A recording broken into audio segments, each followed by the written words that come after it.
loving you what I be like. 1 minute of fire, 1 minute of rain, 1 minute of pleasure, 1 minute with stressing, 1 minute of pain, yeah. We dey keep them quiet, but you heavy on the low, 1 minute of passion, then you want attention. Baby, no forgetting, I would there for inside, oh. They feel that one voice, they hear that one voice, they feel that one choice. Now we there for inside, oh. They hear that one voice, they hear that one choice. Now you be my choice.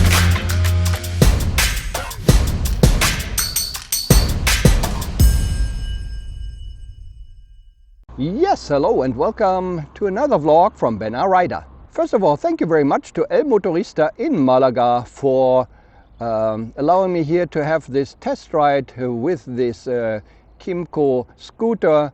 Thank you very much to El Motorista in Malaga. They are the official dealer for Kymco, for Yadea, for Rieju, for Can-Am. Go and visit them. They have also other brand names and a very good mechanical shop there. Go and check them out. Thanks very much to El Motorista in Malaga.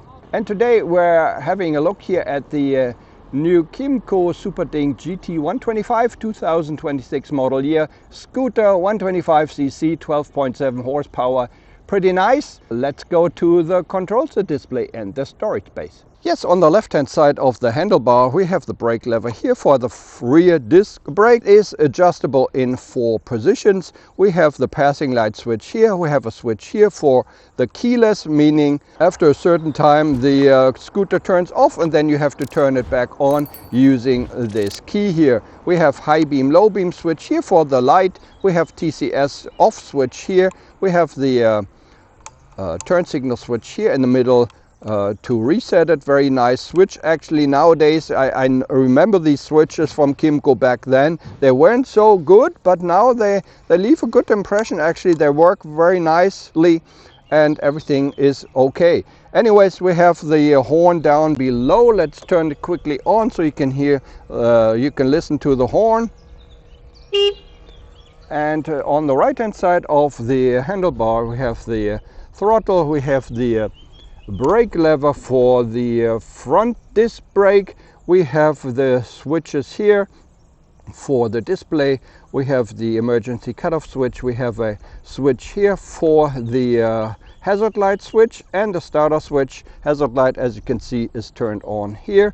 Also included in the package is actually an ESS system, emergency stop system or whatever you call it. So if you brake real hard, the hazard lights will come on and will alert the drivers behind you that you know that you have a stopping situation there. Yes, in the middle we have the backlit LC display here, but very nicely backlit, very bright. You can see everything even in bright sunlight. 2 thumbs up for Kymco that it's actually very easily readable. We have on top we have the odometer here. We can switch it with the cursor button. We can switch it between trip A, trip B and oil. Down below we have a kind of a field there for the actual fuel consumption or for the battery voltage. We can switch that. We have currently we have the liter per 100.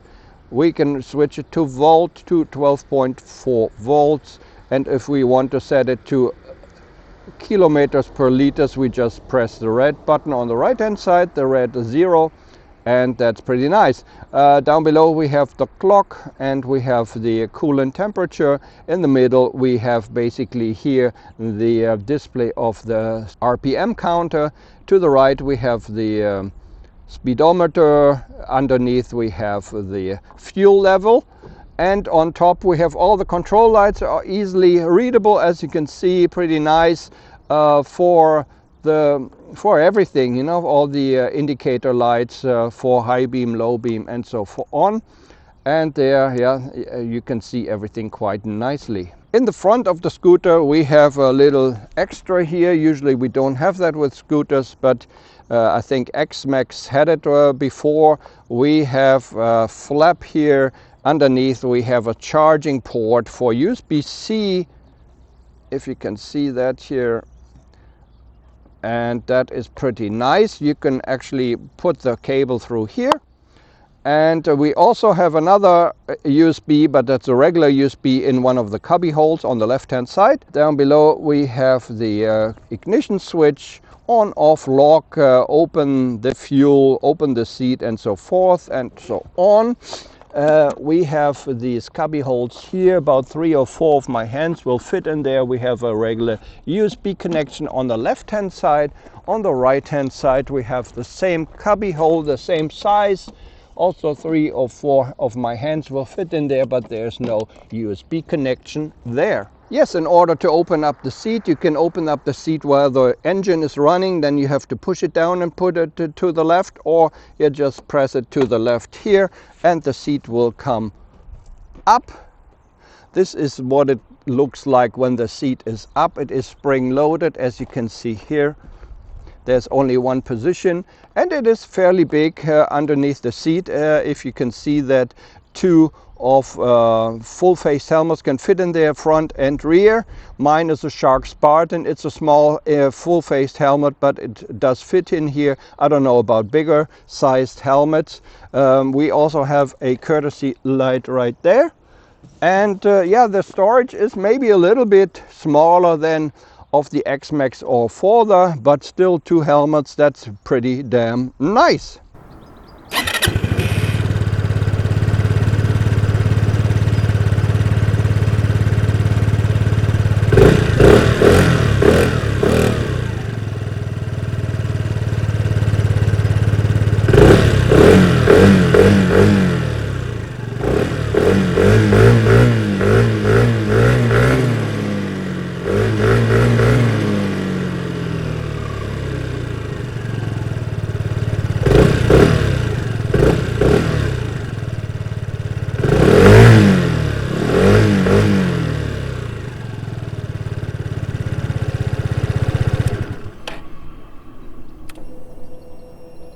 Yes, this is the Kymco Super Dink GT 125 2026 model year, and we'll take it out for a little ride. Let's go. So we're on the Kymco Super Dink GT 125, and the first thing that you notice is the seat is very wide, like a horse's ass. I am 175, 5'9", so I can barely tiptoe on it because the seat is so wide and my legs have to spread so wide. That's what I wanted to tell you. Otherwise the seat is fairly comfortable, no problems there. Let's turn it on here. Okay, it turned off just a minute ago, so we have to press the keyless go switch. If the key is actually close to the scooter, then we just turn it to the ignition position, checking all the lamps and lights and everything, and then we can turn it on if we press the brake lever here, and we're basically ready to go. I told you already about the seat, pretty comfortable to sit on it. The leg and foot position is very relaxed. Actually, we have the regular position here, like sitting on a chair, and we can put the feet up a little bit to the front, better than I think than on any other scooter in this class. And we can also really put our feet to the front here. As you can see, I scooch backwards and I can almost stretch out my legs fully, and that's a very comfortable seating position, and that is actually pretty nice, and the most space you have for your legs and feet than any other comparable scooter, I would say. I'm pretty impressed with it.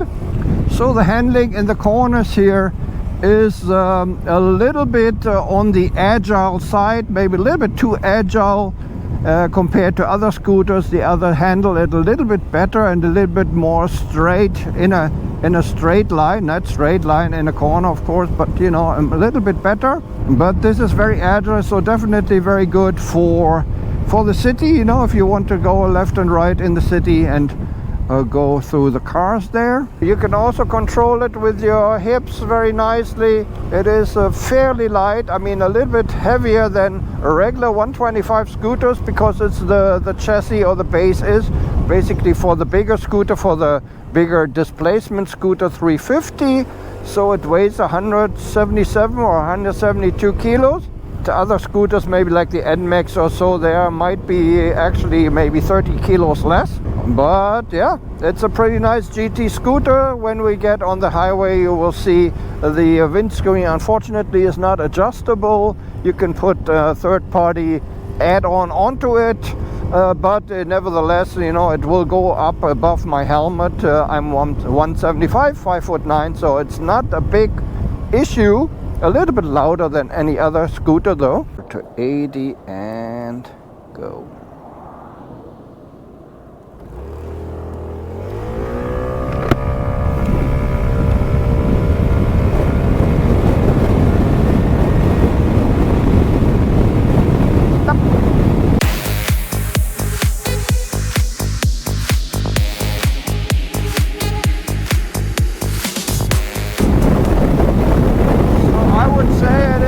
Nice performer, but I don't know. I did not see the data, of course. You have seen it just now, but I think it's a pretty good performer for 125 and for this weight. And although it only has 12.7 horsepower, I do think it's pretty good performer for 125. And we have full power going up the hill here now. Full power here. Incline, and the speeds is going down now. Actually, what I can feel, I usually don't feel it on scooters, only on motorcycles 125, but I have quite a lot of micro vibrations in the seat here today. I did not really feel that on many other scooters, but I just wanted to let you know. It kind of feels funny. Still full power here, but I would say it's definitely a very nice GT scooter. We have a lot of space underneath the seat. We have the windscreen, unfortunately not adjustable and not electrically adjustable like on the Forza and on the XMAX. We can add a little add-on here to the windscreen, then maybe it makes it a little bit better. However, the display is very nice, easy readable. You can see all of the values quite nicely in the display, no problem there. And at the lower speeds we also had a little bit of bunny hopping with the unbalanced front tire. So I guess your dealer can actually help you with that. I don't know why I always get these scooters which are kind of have this imbalance here.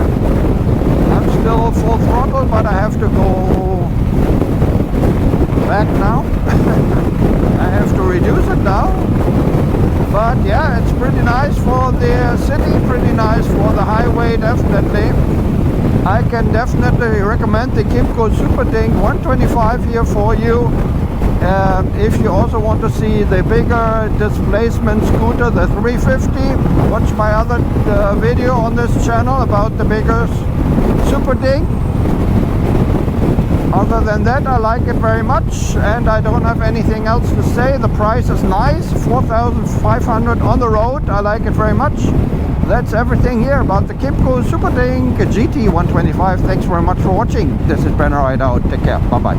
Cruising down the coast, sun on my face, on a brand new ride, taking my place. From scooters to beasts, every mile's a test. I push the limits